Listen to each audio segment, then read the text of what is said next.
Join me as I dive deep into the life of Netaji Subhas Chandra Bose and see if I can uncover why he's often called India's forgotten hero. Netaji Subhas Chandra Bose is a name that evokes strong emotions and sparks intense debates in Indian history.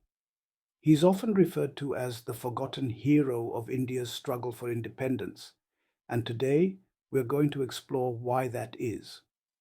When we think of India's struggle for independence, our minds usually wander to Mahatma Gandhi, Jawaharlal Nehru, and other prominent figures.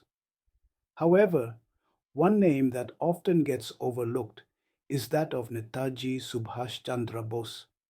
This is surprising, given that Bose played a pivotal role in the fight against British colonial rule. His contributions were significant, yet his legacy has been overshadowed by other historical narratives. The reason for this oversight can be attributed to the complex web of politics and ideology that shaped India's struggle for independence. Bose's methods were often deemed too radical, too confrontational, and too willing to negotiate with the enemy. This made him a polarizing figure, loved by some and criticized by others. As a result, his legacy has been relegated to the fringes of Indian history. In recent years, however, there has been a growing recognition of Bose's importance. Historians and scholars have re examined his role, and a new generation of Indians is rediscovering the man behind the myth. So, what made Bose so special? What drove him to take the path less traveled? And what can we learn from his life and legacy? Born in 1897, Subhash Chandra Bose was a bright and ambitious young man who was deeply influenced by European nationalist movements. He was drawn to the ideals of liberty, equality, and freedom, and he saw the British colonial rule as a major obstacle to India's progress. Bose was a man of action, not words, and he was willing to take risks to achieve his goals. Bose's life was marked by a series of rebellions against British authority, from organizing protests to planning armed uprisings. He was imprisoned multiple times, but that didn't deter him. In 1943, he escaped from India and made his way to Germany, where he formed the Indian National Army, comprising Indian prisoners of war and expatriates. The INA, as it came to be known, would go on to play a significant role in India's struggle for independence.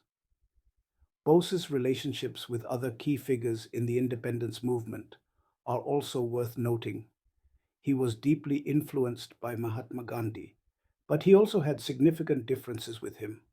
Bose was more willing to use force to achieve independence, whereas Gandhi advocated for non-violent resistance.